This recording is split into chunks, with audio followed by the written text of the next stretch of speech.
Welcome to Biz Wire. I'm Joseph Nordstrom in Beijing. China has great ambitions in space and next year will open a new launch facility on the tropical island of Hainan in the South China Sea. The new spaceport will greatly expand China's capability to send much larger spacecraft into orbit and beyond.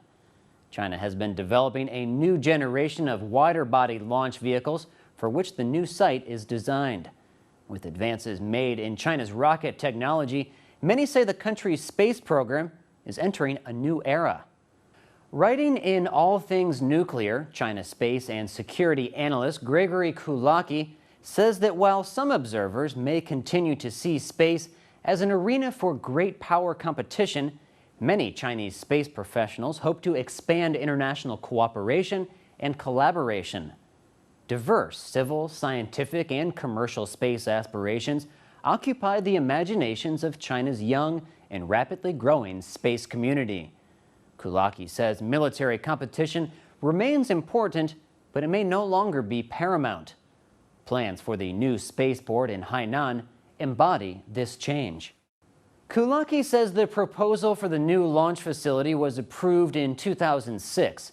In China, the civilian space program still works in close consultation with the Army.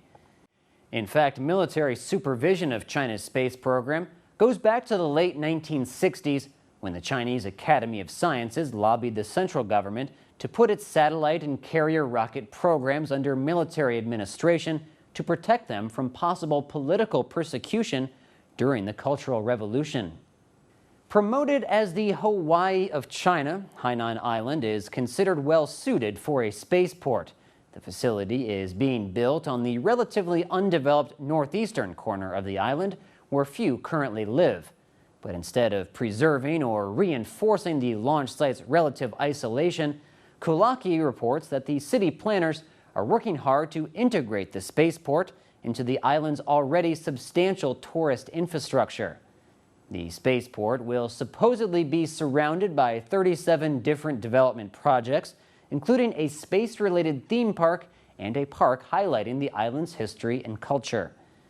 In addition, luxury housing, a golf course, a coconut grove, and what's being called an intellectuals village are some of the other attractions planned to draw upscale Chinese tourists to the area. Kulaki writes that roads and other supporting infrastructure are being designed for two distinct groups. China's equivalent of the Kennedy Space Center will be where space professionals will live and work, while affluent tourists hoping to watch a space launch will enjoy separate facilities along the beachfront. As Kulaki writes, in many ways contemporary Chinese space culture is at a similar point as the U.S., when President John F. Kennedy inspired America to think beyond the limitations of the moment. Like its space program, China is confident, ambitious, and ready to take on 21st century challenges. While that may sound like propaganda, China's space program is assuredly moving beyond rhetoric and putting its funding where its mouth is. You're watching Biz Wire on the Blue Ocean Network.